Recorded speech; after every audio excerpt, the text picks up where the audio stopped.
Dimanche, 4 personnes ont succombé à la Covid-19 en Somalie, le plus grand nombre de décès enregistrés en une seule journée jusqu'à présent cette année, selon les données du ministère somalien de la Santé.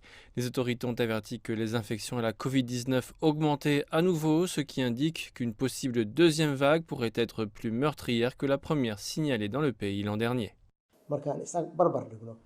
Le taux d'infection a augmenté de 52% par rapport à celui enregistré en janvier. Les cas ont augmenté en février alors que nous augmentions notre capacité de test. En 2020, nous avons mis davantage l'accent sur la sensibilisation et sauvé de nombreuses vies. Le niveau de crainte a baissé et cela ne devrait pas être le cas. Les gens devraient être prudents. Les médecins de l'hôpital de Martino, le seul centre de traitement contre la Covid-19 à Mogadiscio, ont signalé un nombre élevé de cas ces dernières semaines, avec des patients se plaignant d'avoir des symptômes du coronavirus.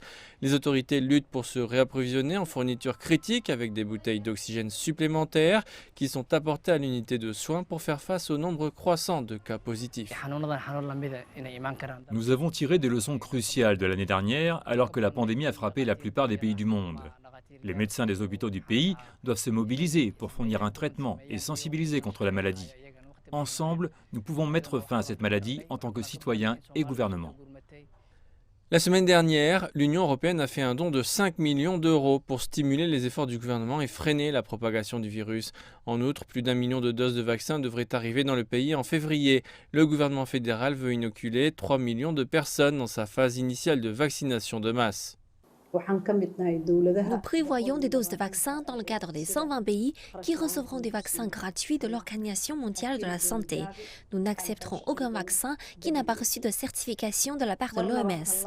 Le vaccin d'AstraZeneca sera administré à plus d'1 million de travailleurs de la santé, aux forces de sécurité, aux travailleurs de l'immigration et aux personnes atteintes de maladies chroniques. Malgré l'augmentation du nombre de cas, aucune nouvelle mesure n'a été annoncée par le gouvernement. Les autorités ont exhorté les gens à porter des masques dans les lieux publics. Pendant ce temps, les experts attribuent le faible nombre de cas à l'absence de tests de masse qui, selon eux, a miné les efforts visant à freiner la propagation du virus.